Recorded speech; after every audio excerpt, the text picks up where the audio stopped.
Recently Valve DMCA'd Team Fortress 2 Source 2, an add-on/mod for S&box, a sequel to Garry's mod built on Source 2. But you already know that. The reason I'm making this video is the fearmongering, misinformation and cow milking that has occurred in the last couple of days. TF2 Source 2 is not the only reason why TF2 community is slightly angry again. Item servers being down and the general state of the game are obviously much more important reasons, but unlike previous TF2 dev drama, such as TF2C being ignored by Valve, big content creators are now spreading obvious misinformation about the project and the general state of Valve. And while I'm not here to defend a multi-billion-dollar company that stole thousands of hours of my life, I think it's important that TF2 players know the actual reason why TF2 Source 2 was taken down and the general state of the project before it was removed. But why would you listen to me? I am a fairly irrelevant half-dead YouTuber. Well, I know some of the developers of that project and I even conducted an interview with one of them a year ago, but it was mostly about creators.tf, so I have some, main word some, insight into what actually occurred. So this video will just be a short TLDR on the whole TF2 Source 2 situation and the DMCA situation. TF2 Source 2 started development in early 2021 and was announced in summer of the same year.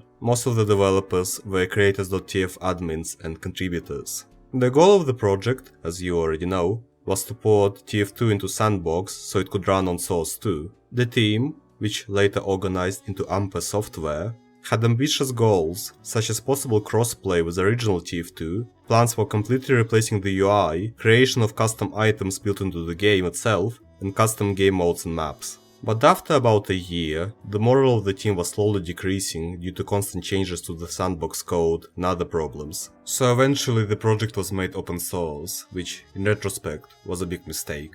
But all you need to know is that by summer 2022, the project was no longer developed at a fast pace, and had all the chances to become one of those source mods that just never get released. But the mod team still showed some progress even in summer 2023. But with S&box being delayed more and more, meant that the team ran out of steam in September and planned to quit in 2024. In January 2024, Valve struck a DMCA claim on Amper Software for porting their models from Team Fortress 2 to Source 2.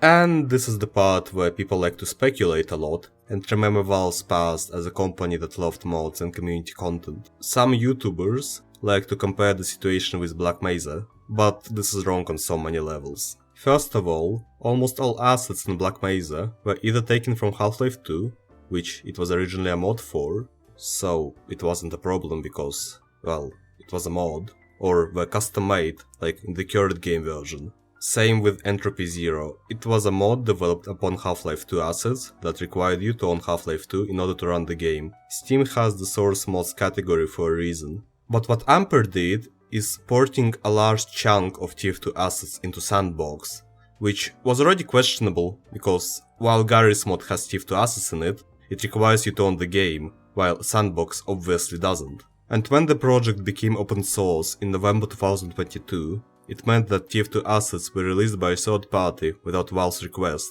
which is a perfectly fine justification for a DMCA takedown. So in conclusion, this whole situation was blown out of proportions due to bad timing, with item servers being down and all, and the general state of the game, and YouTubers trying to cash in because you have to make content or you die. TF2 Source 2 was impressive, but it was doomed to fail due to the fact that S&box is still in development, and you can't keep changing the code all the time. Thanks for watching, have a good day.